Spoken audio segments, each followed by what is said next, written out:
और दोस्तों आज एक और खास विषय पर वीडियो लेकर के आपके बीच में आए हैं। जैसा कि आपने टाइटल देख लिया होगा, इस वीडियो में बात करने वाला हूं ग्राम सभा में ग्राम का विकास करने के लिए ग्राम प्रधान को कितना पैसा मिलता है। और दोस्तों यकीन मानिए आप हैरान हो जाएंगे जान करके, बहुत सारे लोगों को अंदाजा नहीं है ग्राम सभा में कितना पैसा आ रहा है। अलग अलग मदों की बात करें तो 6-7 अलग अलग मद हैं, अलग अलग अकाउंट हैं, अलग अलग खाते हैं जिन खातों में पैसा आता है और हर ग्राम सभा के लिए अमाउंट अलग अलग होता है। लेकिन ग्राम सभा हमारे त्रिस्तरीय पंचायती सिस्टम की सबसे निचली कड़ी होती है, तो यहीं पर इसी के विकास के लिए सारा काम सारा सिस्टम है, ताकि जो अंत्योदय जो अंतिम व्यक्ति है उसका विकास हो जाए, उसका डेवलपमेंट हो जाए। और मजे की बात, अफसोस की बात यह है कि इतने वर्ष में इन लोगों के लिए ही योजनाएं बन रही हैं, गरीबी खत्म नहीं हो रही है, गरीब खत्म हो रहे हैं। गरीबी बढ़ती जा रही है, गरीब बढ़ता जा रहा है, गरीबों की संख्या बढ़ती जा रही है, गरीबी समाप्त होने का नाम नहीं ले रही है। सरकारें आई, नेता आए, सरकारें बना ली, सरकार चला ली, पार्टी बन गई, लेकिन जो असली विषय था वो समाप्त नहीं हुआ। इनका विकास, गांव का विकास नहीं हुआ, गांव का डेवलपमेंट नहीं हुआ। और ये पैसे की कमी के कारण ऐसा नहीं है, मैं आपको बता रहा हूं, ऐसा नहीं है कि पैसे की कमी के कारण विकास नहीं हो रहा, ऐसा नहीं है। नियत ठीक नहीं है और भ्रष्टाचार, करप्शन बहुत ज्यादा है। इस हद तक करप्शन हो चुका है कि जो 1000 रुपया अगर गांव के विकास के लिए जा रहा है तो 100 रुपया भी गांव के विकास में नहीं लग रहा, 10% भी यूज नहीं हो रहा साहब। मोटे मोटे तौर पर अगर मैं अमाउंट में बात करूं, वैसे तो हर ग्राम सभा के लिए अमाउंट अलग अलग होता है। वोटर एक आधार रखा जाता है कि अगर 1000 वोट है तो लगभग 1000 का मैं एग्जांपल देता हूं, 1200 वोट अगर हैं तो कितना पैसा किस मद में आएगा। अलग अलग मदों को तो मैं अभी इसमें डिस्कस नहीं करूंगा वीडियो में, क्योंकि वो काफी डिटेल हो जाएगा। वो किसी और वीडियो में बताएंगे कौन कौन से मद हैं, कौन कौन से अकाउंट है। मद मतलब अकाउंट, कैटेगरीज है, कौन कौन से खाते होते हैं, लगभग 7-8 खाते होते हैं। टोटल मिलाकर अगर मैं मर्ज कर दूं तो 1200 वोट की ग्राम सभा पर लगभग 40 से 60 लाख रुपया सालाना आता है ग्राम प्रधान के पास, ग्राम के विकास के लिए। और प्रधान और सचिव, जो अधिकारी होता है सचिव ग्राम सभा का, उसके भी साइन चलते हैं और उनके भी साइन चलते हैं। और ये ज्वाइंट अकाउंट होता है, उस अकाउंट से पैसा आता है लगभग 40 से लेकर के 60 लाख तक। अब मान लीजिए 5 वर्ष के लिए बात कर रहे हैं तो 40 मिनिमम पकड़ लेते हैं, 40 लाख, 40 लाख इंटू 5, 2 करोड़ रुपए आएगा अगर 1200 वोटर हैं तो। अगर मान लीजिए वोटरों की संख्या 1500 हो जाती है, 2000 हो जाती है, 2500 हो जाती है, तो मान के चलिए ये लगभग उसी प्रोपोर्शनल में बढ़ जाएगा। 1200 पर अगर 40 है तो 2400 पर 80 लाख हो जाएगा। तो अगर कई ग्राम सभाएं तो हमारे देश में ऐसी हैं जहां 5-5, 7-7, 10-10 हजार वोट है। अब सोचिए वहां पर कितना पैसा आ रहा है। अगर 5000 को एक आइडल ग्राम सभा मान लिया जाए तो 5000 वाली पर लगभग 1.5 से 2 करोड़ रुपए सालाना आ रहा है। 1.5 से 2 करोड़ रुपए का मतलब हो गया 5 वर्ष में लगभग 7.5 से 10 करोड़ रुपए। और यदि उस पैसे का सही उपयोग हो जाए तो मैं लिख करके दे सकता हूं 10 वर्ष के अंदर 2 योजना में हर गांव आदर्श गांव बन सकता है। और उसमें मैं गांव के बाहर की बात नहीं कर रहा हूं।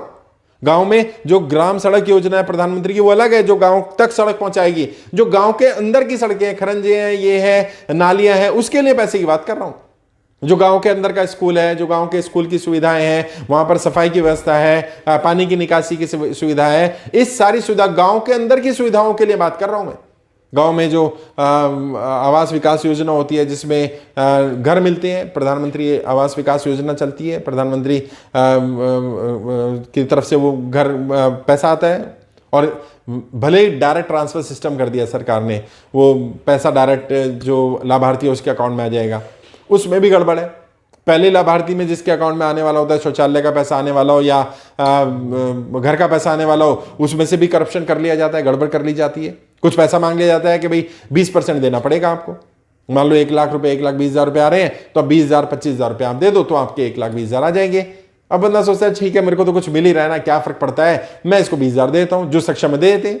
अच्छा, जो सक्षम नहीं है और जो एक्चुअल में गरीब है, जिन्हें चाहिए होता है घर, उन्हें घर मिलता ही नहीं, फिर किसी और के नाम पे घर हो जाता है और रिकॉर्ड में चल रहा है, बस रिकॉर्ड में वो गरीब है। अच्छा, कई बार ऐसे गरीब को भी देना हो जिसका पैसे नहीं है और दिखाना ही कि हमने गरीब की मदद की है, तो उसका बैंक मैनेजर के साथ सेटिंग हो जाती है, उसका एटीएम कार्ड बन जाता है। आज तो एटीएम कार्ड प्रधान जी के पास पहुंच गया और वो गड़बड़ उन्होंने करनी शुरू कर दी। तो ये पैसा अलग अलग मद में आ रहा है, इसका प्रॉपर यूटिलाइजेशन नहीं हो रहा। और ना होने के पीछे सबसे बड़ा कारण जो है मैं समझता हूं, एक तो नियत का नहीं होना है। क्योंकि काम करना नहीं आता है, करना नहीं चाहता। बहुत सारे लोग काम करना ही नहीं चाहते, क्योंकि यदि समस्याएं ही समाप्त हो गई तो फिर उनका रोल क्या रह जाएगा। लोग कई बार तो समस्याएं बनाए रखना चाहते हैं, क्योंकि यदि प्रॉब्लम बनी रहेगी तो उन्हें अपना अस्तित्व रखता है कि मेरा अस्तित्व बना रहेगा। यदि प्रॉब्लम ही समाप्त हो गई तो मेरा अस्तित्व क्या रहेगा, मैं चुनाव कैसे लड़ूंगा, क्यों लड़ूंगा, उद्देश्य क्या रहेगा चुनाव लड़ने का, अपने अस्तित्व को बचाने के लिए।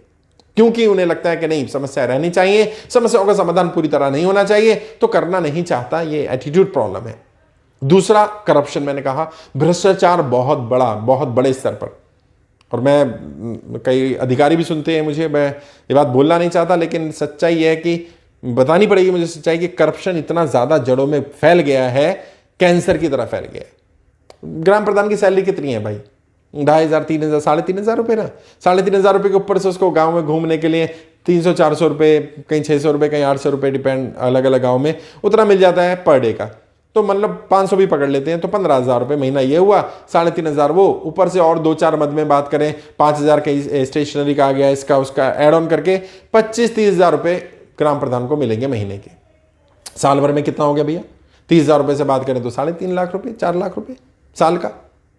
5 साल में 20 लाख, 15 लाख रुपये। अब मानो 15 लाख रुपये उसको मिल रहे हैं और 20 लाख तो वो खर्च कर चुका है ग्राम प्रधान बनने के लिए। अब इससे कैसे उम्मीद की जाए कि ये ईमानदारी से काम करेगा? और मैं ऐसा नहीं कह रहा हूं सारे प्रधान बेईमान है, कुछ ईमानदार भी हैं, लेकिन मैक्सिमम लोग बेईमान है। और जो ईमानदार चला भी जाता है उसको वहां जो बैठे अधिकारी हैं, सचिव होते हैं, वो गड़बड़ करना शुरू करते हैं, वो बताना शुरू कर देते हैं कहां से पैसा आएगा, किस मंथ में आएगा, कितना आएगा, कितने अकाउंट्स हैं, अलग अलग अकाउंट को मैनेज करना है, इस अकाउंट का पैसा यूज होना चाहिए, यूज नहीं होगा तो आपके ऊपर पेनल्टी लगेगी। अब यूज कैसे करना है? बिल लगाने, बिल भी ओरिजिनल भी आते हैं, फर्जी भी आते हैं। और ये वो करप्शन है जिसे कोई प्रूव नहीं कर सकता, क्योंकि बेईमानी का काम बहुत ईमानदारी से हो रहा होता है। वहां पर पैसा आ रहा है गांव के विकास के लिए, गांव का विकास होना चाहिए, तरक्की होनी चाहिए, लेकिन गांव का विकास ही नहीं हो रहा, बाकी सब हो रहा है। और एक एक योजना छोड़ दीजिए, 2-2, 3-3, 4-4 योजनाओं में एक ही व्यक्ति प्रधान बना हुआ है या उसके लोग ही प्रधान बने हुए हैं, और प्रधान की तरक्की हो रही है गांव में, बाकियों की तरक्की नहीं हो रही है, और प्रधान हमेशा रोता रहेगा बस अब पैसे नहीं है, काम नहीं चल पा रहा है, बहुत कम सैलरी, आपको तो पता है 3,500 रुपये, क्या गुजारा होता है, ये होता है वो होता है। क्यों? क्योंकि उसको पता है अगर मैंने बता दी असलियत तो फिर तो लोग मेरे पीछे पड़ जाएंगे। और जो ईमानदार वाले भी है ना, जिन्हें ईमानदार कहा जा रहा है, वो भी 50-1 लाख रुपए, अगर 2 करोड़ रुपए है तो 50-1 लाख रुपए बना जाएगा 5 साल में। तभी वो चुनाव लड़ने के लिए इतना पैसा खर्च करते हैं, तभी इतनी मारामारी होती है ग्राम सभा के स्तर पर। लेकिन ये सच है कि ग्राम स्तर पर काफी पैसा आता है और अलग अलग मदों में आता है। और ग्राम प्रधान के पास तो यह अधिकार है, कभी किसी वीडियो में बताऊंगा कि उसकी पावर क्या क्या है। उसके पास यह अधिकार है कि वो मान लो ग्राम सड़क योजना, प्रधानमंत्री ग्राम सड़क योजना में अगर उसने अपने यहाँ 10 किलोमीटर 15 किलोमीटर की सड़क पास करवा ली ना, तो सोचिए उसमें कितना पैसा आने वाला है और उससे कितना उसका कमीशन बन जाएगा, या क्या क्या करा सकता है वो। सेंट्रल गवर्नमेंट से वो डायरेक्ट फंड ले सकता है, स्टेट गवर्नमेंट से फंड ले सकता है, उसके पास बहुत सारे अधिकार हैं, बहुत पावर्स हैं। उनका यूज करते नहीं, और कई बार करते भी हैं तो पता नहीं होता। पेपरों में सड़क बनती जा रही है, एक्चुअल में सड़क बनी नहीं है। तो करप्शन एक बहुत बड़ा रीजन है, काम ना करने की नीयत होना एक बड़ा रीजन है, एक बड़ा रीजन है कि पता भी ना होना।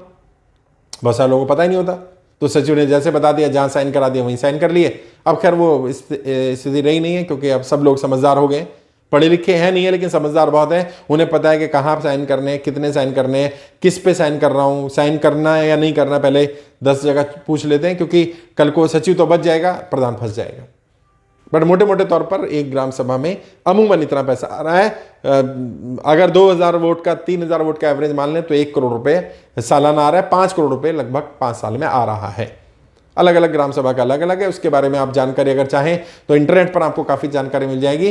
राइट टू इन्फॉर्मेशन के थ्रू, आरटीआई के थ्रू भी आप जानकारी निकलवा सकते हैं। आपकी ग्राम सभा में पिछले 5 वर्ष में किस किस खाते में कितना कितना पैसा आया और उस पैसे का कहां कहां यूटिलाइजेशन हुआ, ताकि आप फिर उसको क्रॉस चेक कर सकें, वेरीफाई कर सकें कि प्रधान ने जो रिपोर्ट दी है वो एक्चुअल में सही रिपोर्ट है या गलत रिपोर्ट है।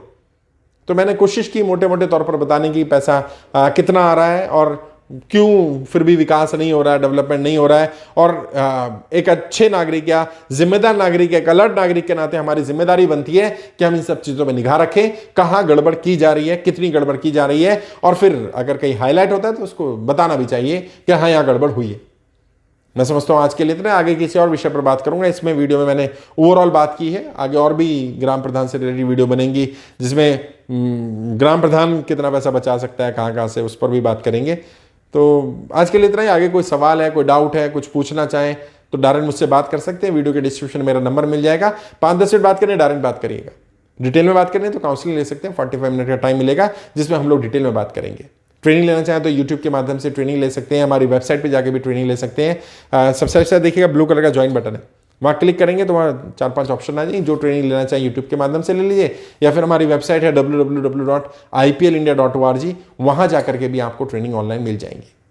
आज के लिए इतना ही। आगे किसी और विषय पर बात करेंगे। आपके उज्जवल राजनीतिक भविष्य के लिए हार्दिक शुभकामनाएं। जय हिंद, जय भारत।